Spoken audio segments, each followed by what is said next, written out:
रात के 2 बजे राजस्थान के सुनसान राजमार्ग पर अरुण अपने ट्रक की स्टीयरिंग पकड़े हुए था। 20 साल से ट्रक चला रहा था, हर तरह का मौसम देखा था, हर तरह की सड़क पर गाड़ी चलाई थी। लेकिन आज रात कुछ अलग था। हवा में एक अजीब सी खुशबू थी, जैसे कि कोई पुराना कब्रिस्तान हो। वो खुशबू इतनी तीखी और अजीब थी कि अरुण की सांस घुटने लगी। उसने खिड़की बंद कर दी, लेकिन फिर भी वो गंध अंदर तक आ रही थी। ऐसा लग रहा था जैसे कोई सड़ी हुई चीज हवा में घुली हो। वो गंध मिट्टी और धातु की मिली जुली थी, जैसे कि कोई पुराना खून हो। अरुण का ट्रक एक पुराना टाटा था, जिसकी आवाज़ें वो बखूबी जानता था। हर छोटी सी खड़खड़ाहट, हर इंजन की धड़कन, हर गियर की आवाज़ उसे याद थी। 20 सालों में उसने इस ट्रक को अपने बच्चे की तरह संभाला था। वो ट्रक उसका साथी था, उसका घर था। लेकिन आज रात इंजन की आवाज़ के साथ कुछ और भी सुनाई दे रहा था। एक धीमी सी खुरचने की आवाज़, जैसे कोई नाखूनों से धातु को खुरच रहा हो। पहले तो अरुण ने सोचा कि शायद कोई पत्थर फंस गया है या कोई पुराना पार्ट लूज हो गया है।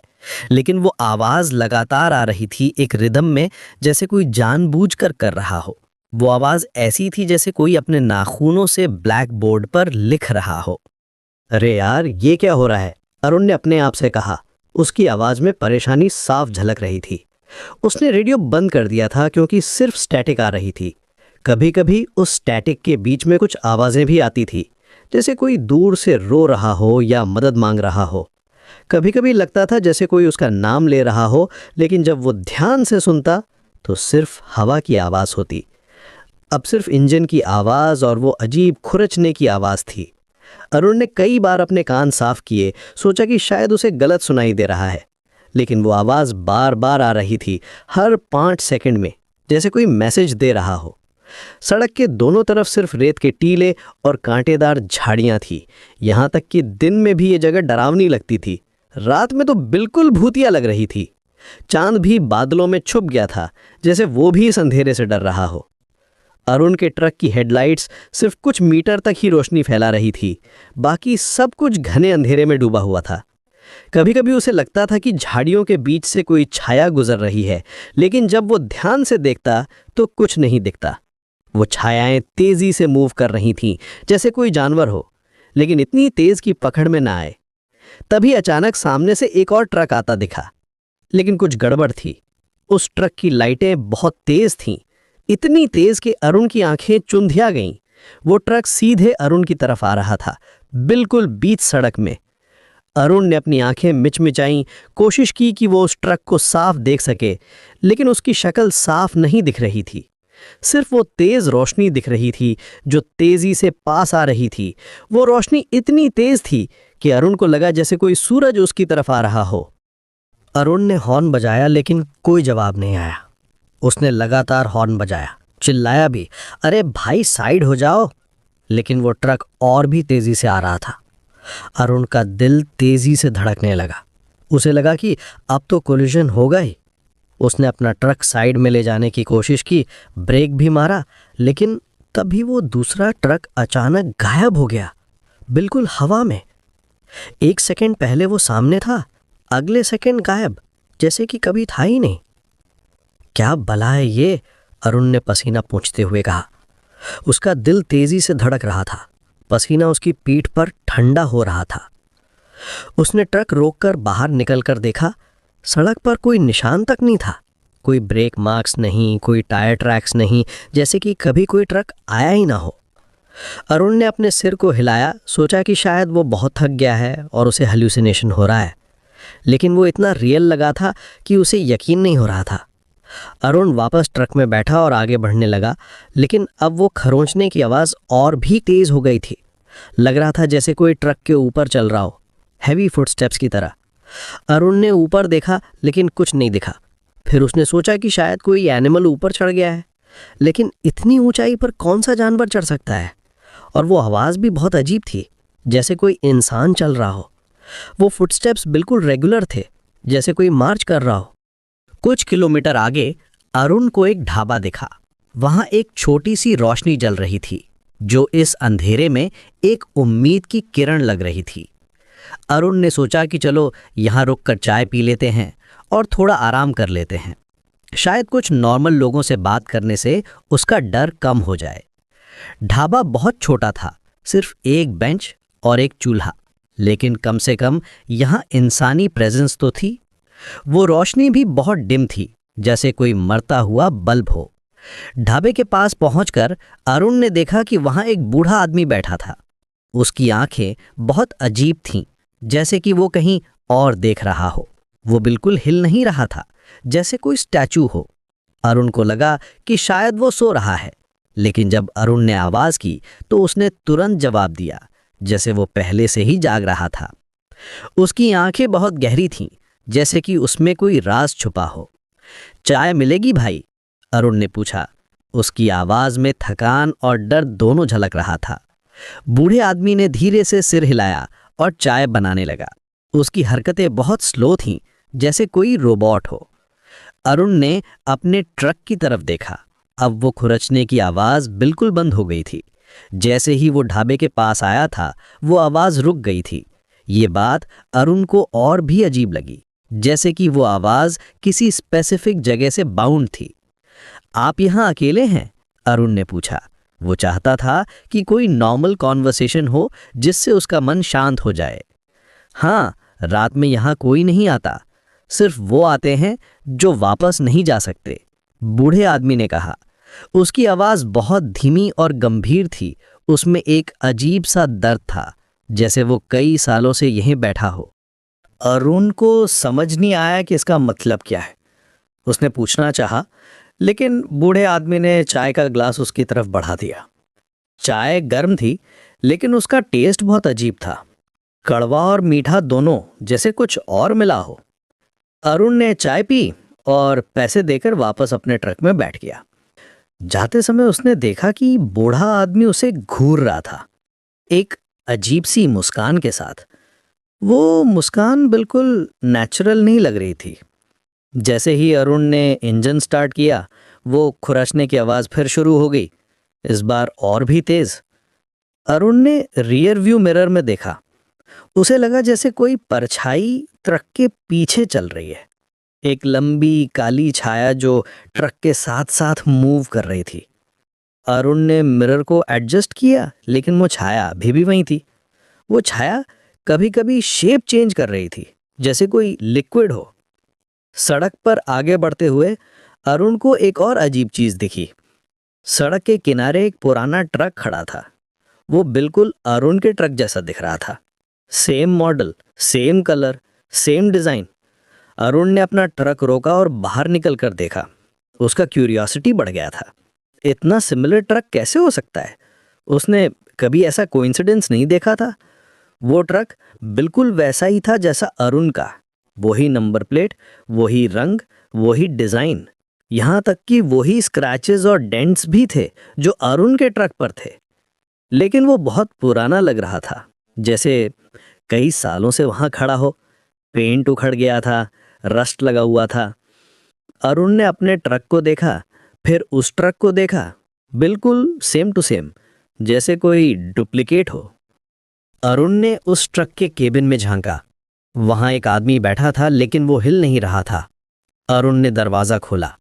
वो आदमी मर चुका था, लेकिन अजीब बात यह थी कि वो बिल्कुल अरुण जैसा दिख रहा था। Same face, same clothes, same everything, जैसे कोई मिरर इमेज हो। अरुण का हाथ कांपने लगा। उसे लगा कि वो अपनी ही डेड बॉडी देख रहा है। वो डेड बॉडी भी उसी पोजीशन में बैठी थी जैसे अरुण अपने ट्रक में बैठता था। अरुण का खून सूख गया। उसके पूरे शरीर में एक ठंडक दौड़ गई। वो तुरंत अपने ट्रक में वापस भागा। उसके पैर कांप रहे थे, सांस तेज हो रही थी, लेकिन जब वो अपने ट्रक के पास पहुंचा तो देखा कि वहां भी एक आदमी बैठा है।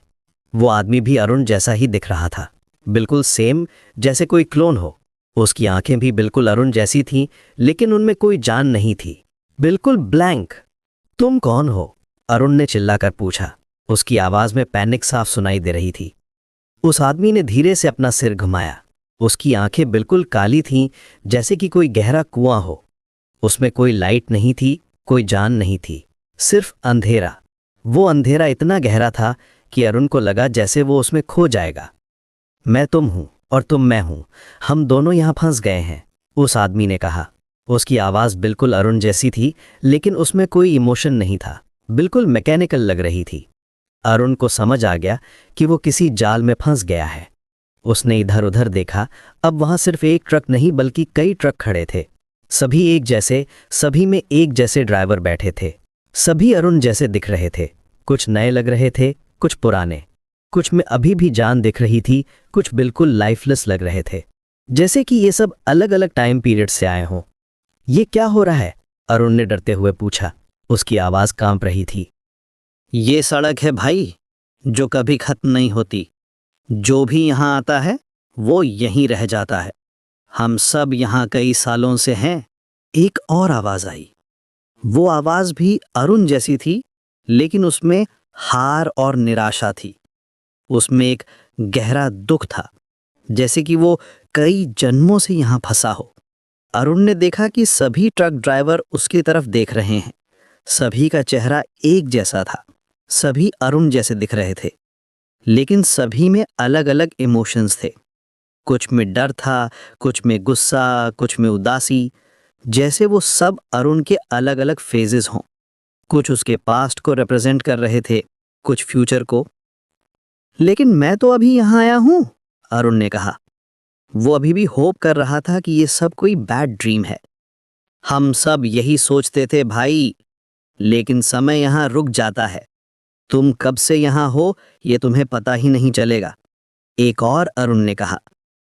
वो सबसे पुराना लग रहा था। उसके कपड़े फटे हुए थे, चेहरा सूखा हुआ था। उसकी आंखों में एक अजीब सी हार थी। अरुण ने अपनी जेब से मोबाइल निकाला। उसमें कोई नेटवर्क नहीं था। समय भी रुक गया था। घड़ी में वही 2 बजे दिख रहे थे जब वो यहां आया था। बैटरी भी सेम लेवल पर थी, जैसे कि टाइम फ्रीज हो गया हो। अरुण ने फोन को हिलाया, ऑन ऑफ किया, लेकिन कुछ नहीं बदला। स्क्रीन पर सेम टाइम दिख रहा था। तो क्या हम यहां से कभी नहीं निकल सकते? अरुण ने पूछा। उसकी आवाज में डेस्परेशन थी। एक रास्ता है, सबसे पुराने अरुण ने कहा। उसकी आंखों में एक अजीब सी चमक आई। लेकिन उसके लिए तुम्हें एक काम करना होगा। क्या काम? अरुण ने पूछा। वो कुछ भी करने को तैयार था। तुम्हें किसी और को यहां लाना होगा। जब कोई नया ड्राइवर यहां आएगा तब तुम यहां से निकल सकोगे, लेकिन वो यहीं फल जाएगा। सभी अरुण ने एक साथ ये बात कही, जैसे कोई कोरस हो। उनकी आवाज में एक अजीब सी हार्मनी थी। अरुण को समझ आ गया कि ये एक शैतानी जाल है। हर ड्राइवर को यहां से निकलने के लिए किसी और को फंसाना पड़ता है। ये एक एंडलेस साइकिल है जो जनरेशन से चल रही है। कितने लोग यहां फंसे होंगे, कितनों ने किसी और को फंसाया होगा। ये एक क्रूअल गेम था जहां हर कोई विक्टिम भी था और विलन भी। नहीं, मैं ऐसा नहीं कर सकता, अरुण ने कहा। उसकी कॉन्शियस उसे ऐसा करने से रोक रही थी। तो फिर तुम यहीं रहोगे हमेशा के लिए, सभी अरुण ने एक साथ कहा। उनकी आवाज में एक थ्रेटनिंग टोन था। अरुण ने अपने ट्रक में बैठकर इंजन स्टार्ट किया। वो वहां से भागना चाहता था, लेकिन जैसे ही वो आगे बढ़ा वो फिर उसी जगह पहुंच गया जहां वो पहले था। सेम ढाबा, सेम बूढ़ा आदमी, सेम सब कुछ, जैसे कोई लूप हो। वो जितनी भी तेजी से गाड़ी चलाता वो हमेशा उसी पॉइंट पर वापस आ जाता। कई बार कोशिश करने के बाद अरुण को समझ आ गया कि वो एक लूप में फंस गया है। वो जितना भी आगे जाता है वो वापस उसी जगह पहुंच जाता है। फॉरवर्ड भी जाए तो सेम प्लेस, बैकवर्ड भी जाए तो सेम प्लेस, जैसे कि सिर्फ एक ही स्ट्रेच ऑफ रोड एग्जिस्ट करती हो। वो सड़क एक सर्कल की तरह थी जिसका कोई बिगिनिंग या एंड नहीं था। दिन निकलने लगा लेकिन सूरज नहीं निकला, बस एक धुंधली सी रोशनी आई। अरुण को लगा जैसे वो किसी और दुनिया में है। यहाँ के रूल्स अलग हैं, यहाँ का टाइम अलग है, यहाँ सब कुछ उल्टा है। यहाँ डे और नाइट का कोई प्रॉपर डिफरेंस नहीं था, सिर्फ लाइट और डार्कनेस के शेड्स थे। अब तुम समझ गए होगे, एक अरुण ने कहा। यहाँ से निकलने का सिर्फ एक ही रास्ता है। अरुण ने सोचा कि क्या वो सच में किसी और को यहाँ फंसा सकता है। उसका दिमाग कह रहा था कि सर्वाइवल के लिए ये करना पड़ेगा, लेकिन उसका दिल नहीं मान रहा था। वो जानता था कि अगर वो ऐसा करेगा तो वो उन सब जैसा हो जाएगा जिन्होंने पहले ऐसा किया है। वो अपनी ह्यूमैनिटी खो देगा। रात फिर हो गई। अरुण अभी भी अपने ट्रक में बैठा था। वो खुरचने की आवाज अब और भी तेज हो गई थी। लग रहा था जैसे कोई ट्रक को अंदर से खुरच रहा हो। अरुण ने ऊपर देखा। सीलिंग पर स्क्रैचेस दिख रहे थे, जैसे किसी ने नाखूनों से खुरचा हो। वो स्क्रैचेस फ्रेश लग रहे थे, जैसे कि अभी अभी बने हों। तभी अचानक अरुण को दूर से एक और ट्रक आता दिखा, एक नया ड्राइवर। अरुण के मन में एक शैतानी ख्याल आया, अगर वो उस ड्राइवर को यहां फंसा दे तो वो यहां से निकल सकता है, वो फ्री हो सकता है। लेकिन फिर उस इनोसेंट आदमी का क्या होगा? क्या वो भी यहां हमेशा के लिए फंस जाएगा? लेकिन फिर अरुण ने सोचा कि वो किसी और के साथ वैसा नहीं कर सकता जैसा उसके साथ हुआ है। वो उस ड्राइवर को बचाना चाहता था। अगर वो खुद फंस गया है तो कम से कम किसी और को तो बचा सकता है। वो अपनी ह्यूमैनिटी को बचा सकता था। अरुण ने अपने ट्रक की हेडलाइट्स जलाई और उस नए ड्राइवर को रोकने की कोशिश की।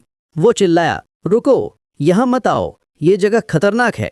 वो अपने ट्रक से बाहर निकला और हाथ हिलाकर सिग्नल देने लगा। वो डेस्परेटली कोशिश कर रहा था कि वो ड्राइवर उसकी बात सुन ले, लेकिन वो ड्राइवर नहीं रुका। शायद उसे अरुण की आवाज सुनाई नहीं दी, या शायद वो सोच रहा था कि अरुण कोई रॉबर है। वो सीधे उस जगह आ गया जहां अरुण फंसा था। जैसे ही उसने उस बाउंड्री को क्रॉस किया, उसका ट्रक भी उसी लूप में फंस गया। अरे भाई, यहां क्या हो रहा है? नए ड्राइवर ने पूछा। उसका नाम राम था। वो भी एक एक्सपीरियंस ट्रक ड्राइवर था। उसकी आंखों में कंफ्यूजन और डर दिख रहा था। अरुण ने उसे सब कुछ बताया कि कैसे ये जगह एक जाल है, कि कैसे यहां से निकलना मुश्किल है, कि कैसे यहां टाइम रुक जाता है। राम पहले तो हंसा, सोचा कि अरुण मजाक कर रहा है। लेकिन जब उसने अपना फोन चेक किया तो उसे भी सेम प्रॉब्लम दिखी। उसका फोन भी फ्रीज हो गया था। तो क्या हम यहां से कभी नहीं निकल सकते? राम ने पूछा। उसकी आवाज में भी डर आ गया था। एक रास्ता है, अरुण ने कहा, लेकिन मैं वो नहीं करूंगा। उसने राम को वो शैतानी डील के बारे में बताया। राम को भी समझ आ गया कि ये कितना क्रूअल सिस्टम है। तभी सभी पुराने अरुण आ गए। वो राम को देखकर खुश हो गए। उनकी आंखों में एक अजीब सी भूख दिख रही थी, जैसे कि वो कई दिनों से भूखे हों। अब तुम यहां से निकल सकते हो, उन्होंने अरुण से कहा। बस इसे यहां छोड़ दो। लेकिन अरुण ने मना कर दिया। नहीं, मैं इसे यहां नहीं छोड़ूंगा। वो राम के साथ खड़ा हो गया। उसने राम का हाथ पकड़ा, जैसे कि वो उसे सपोर्ट दे रहा हो। तो फिर तुम दोनों यहीं रहोगे, सभी अरुण ने कहा। उनकी आवाज में गुस्सा था। वो समझ गए थे कि अरुण उनका साथ नहीं देगा। अरुण और राम दोनों ने मिलकर वहां से निकलने का रास्ता ढूंढने की कोशिश की। वो समझ गए थे कि अकेले वो कुछ नहीं कर सकते, लेकिन साथ मिलकर शायद कुछ हो सकता है। दो दिमाग, दो हार्ट्स, दो सोल्स मिलकर इस ईविल को हरा सकते हैं। उन्होंने एक प्लान बनाया कि वो एक साथ अपने ट्रक चलाएंगे। दोनों ने अपने ट्रक एक साथ चलाए। इस बार कुछ अलग हुआ। वो लूप टूट गया। वो आगे बढ़ने लगे, जैसे कि किसी स्पेल का इफेक्ट कम हो गया हो। शायद यूनिटी में कोई पावर थी जो इस कर्स को तोड़ सकती थी। दो लोगों का साथ उस ईविल फोर्स से ज्यादा स्ट्रांग था। पुराने अरुण चिल्लाने लगे, तुम ऐसा नहीं कर सकते, नियम यही हैं, कोई यहां से नहीं जा सकता। लेकिन अरुण और राम रुके नहीं। वो तेजी से आगे बढ़ते रहे। उनके ट्रक साथ साथ चल रहे थे, जैसे कोई कॉन्वॉय हो। वो एक दूसरे को सपोर्ट कर रहे थे, एक दूसरे की स्ट्रेंथ बन रहे थे। अचानक सामने एक तेज रोशनी दिखी। सूरज निकल रहा था। वो उस शैतानी जगह से निकल गए थे, रियल वर्ल्ड में वापस आ गए थे। वो रोशनी इतनी सुंदर लग रही थी कि दोनों की आंखों में आंसू आ गए।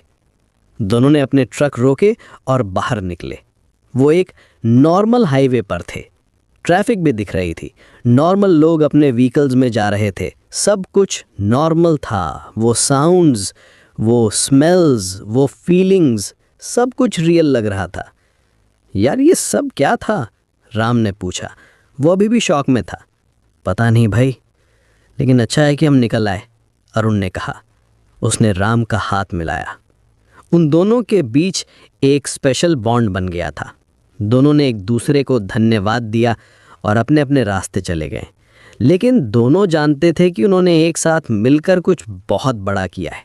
उन्होंने ह्यूमैनिटी को चूज़ किया था, सेल्फिशनेस के बजाय। अरुण ने अपने मोबाइल में देखा, समय फिर से चलने लगा था, नेटवर्क भी आ गया था। वो घर पहुंचा और अपनी पत्नी को सब कुछ बताया। तुम्हारा दिमाग तो ठीक है ना, उसकी पत्नी सुनीता ने कहा। कहीं तुमने कोई गलत चीज़ तो नहीं खाई?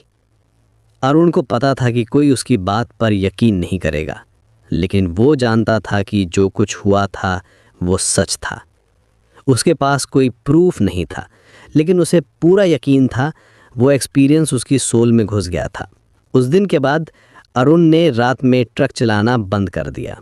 वो हमेशा दिन में ही सफ़र करता था। रात होते ही वो कहीं ना कहीं रुक जाता था। वो कभी रिस्क नहीं लेता। कभी कभी वो सोचता था कि वो पुराने अरुण अभी भी उस जगह फंसे होंगे, लेकिन वो खुश था कि उसने किसी और को वहां नहीं फंसाया। उसने अपनी ह्यूमैनिटी बचाई थी। वो अपने आप पर प्राउड फील करता था। महीनों बाद अरुण को पता चला कि उस हाईवे पर कई ट्रक ड्राइवर गायब हो चुके थे। पुलिस को कुछ पता नहीं चल रहा था, कोई क्लू नहीं मिल रहा था। वो केसेस अनसॉल्व रह जाते थे। अरुण ने सोचा कि शायद वो सब उसी जगह फंसे हैं, लेकिन वो वापस वहां जाने की हिम्मत नहीं कर सका। वो जानता था कि अगर वो वापस गया तो शायद इस बार निकल ना पाए। वो जगह उसे वापस ट्रैप कर सकती थी। आज भी जब अरुण रात में कहीं जाता है तो वो हमेशा सावधान रहता है। वो जानता है कि कुछ सड़कें ऐसी हैं जहां से वापसी नहीं होती। कुछ जगहें ऐसी हैं जो आपको ट्रैप कर लेती हैं। वो हमेशा अपने साथ एक कंपास रखता है, हमेशा अपना फ़ोन चार्ज रखता है। और अगर कभी आपको भी रात में कोई अजीब सड़क दिखे जहां सब कुछ एक जैसा लगे, तो वहां मत रुकिएगा, क्योंकि हो सकता है कि वो भी उसी जाल का हिस्सा हो सकता है कि वहां भी कोई आपका इंतज़ार कर रहा हो। और सबसे इम्पॉर्टेंट बात, अगर आप कभी ऐसी सिचुएशन में फंस जाएं तो याद रखिएगा कि ह्यूमैनिटी को कभी ना छोड़िएगा, क्योंकि वही आपको बचा सकती है।